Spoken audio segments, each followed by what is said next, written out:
J'interviendrai sur les deux délibérations, la 2235 et la 1692.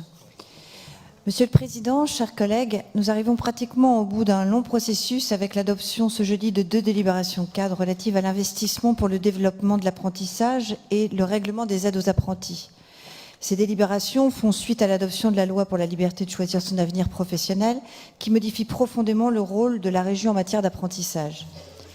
Nous partageons la volonté forte de l'exécutif de poursuivre et d'amplifier sa politique volontariste d'aide et de soutien aux apprentis avec une enveloppe dédiée de 16 millions d'euros, aide au transport, aide à l'hébergement, aide à la restauration et autres. Depuis notre élection, la région Hauts-de-France a fait un effort sans précédent pour l'apprentissage. C'est notre priorité d'action pour éviter le chômage des jeunes, leur permettre d'accéder à un emploi stable et durable, de répondre aux besoins de recrutement de nos entreprises. Les résultats sont là, avec une augmentation constante et significative du nombre d'apprentis dans notre région. Mais la mise en œuvre en 2020 de la réforme de l'apprentissage modifiera très significativement nos recettes et dépenses régionales.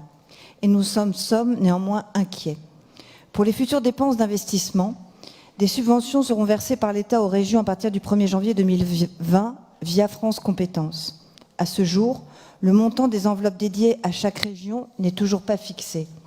Elles seront indexées sur les exercices 2017-2018 avec le risque de pénaliser les bons élèves comme notre région, puisque cette base de référence sera utilisée par France Compétences pour déterminer le montant des ressources allouées à la région pour l'exercice de leurs compétences résiduelles en matière d'apprentissage. Vous le savez, ces enveloppes sont décisives pour préserver l'équité territoriale et veiller ainsi à une offre de formation de proximité dans le respect d'un équilibre territorial. Nous ne pourrions accepter de la métropolisation des CFA au détriment des territoires ruraux. Et vous savez que ce thème nous est particulièrement cher. Nous demandons à l'État, via France Compétences, que ces enveloppes soient sanctuarisées, et ce pluriannuellement. Nous n'accepterons pas que ces enveloppes soient uniquement versées en 2020-2021 pour solde de tout compte dans le cadre de la phase transitoire qui s'ouvre aujourd'hui. Nous avons besoin de visibilité à moyen et long terme pour poursuivre l'effort de notre région en matière d'apprentissage, pour que notre région puisse favoriser l'écosystème local, orienter, susciter demain l'ouverture de nouvelles filières et veiller à l'équilibre territorial.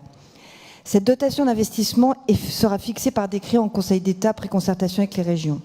Nous comptons sur vous, Monsieur le Vice-président Coulon et Monsieur le Président Xavier Bertrand, pour préserver les intérêts de notre région et mettre cette requête sur la table. De notre côté, vous savez que les élus du groupe UDI-UC seront mobilisés et en soutien sur cette question, avec notamment le concours de nos parlementaires du groupe qui suivent ces questions, comme Catherine Fournier, Marguerite Després, Valérie Létard. Je vous remercie. Merci beaucoup.